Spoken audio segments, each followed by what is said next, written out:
রণে বনে জলে জঙ্গলে যেখানে বিপদে পড়িবে আমাকে স্মরণ করিও, আমি রক্ষা করব।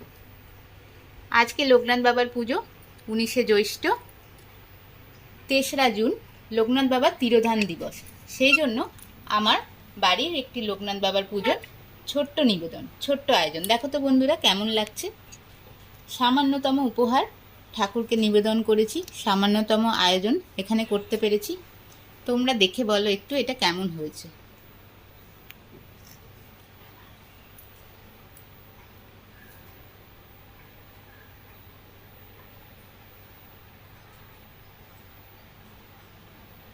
আমি ঠাকুরমশাই রেখে পুজোটা করাইনি, নিজেই পুজোটা করেছি, সামান্যতম আয়োজন।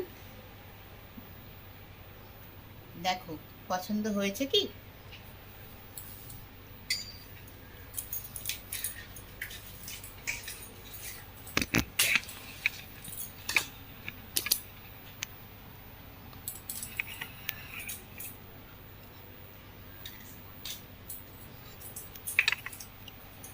মহাযোগী লোকনাথ বাবার পাঁচালী।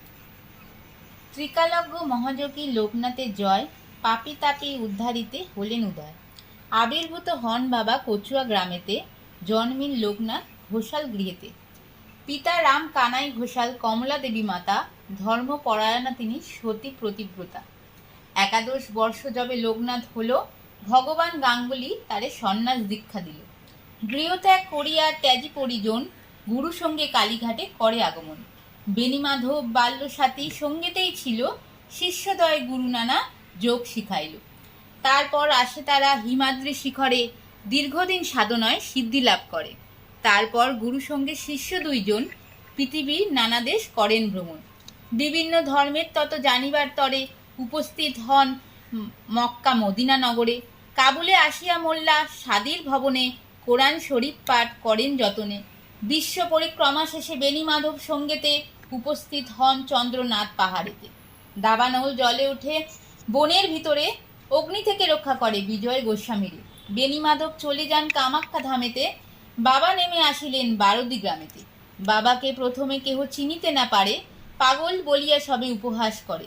একদিন 2 ব্রাহ্মণের পৈতা জড়াইল, গায়ত্রী করিয়া বাবা তাহা খুলে দিল। চারিদিকে এই কথা প্রচার হইল, দলে দলে ভক্তবৃন্দ আসিতে লাগিল।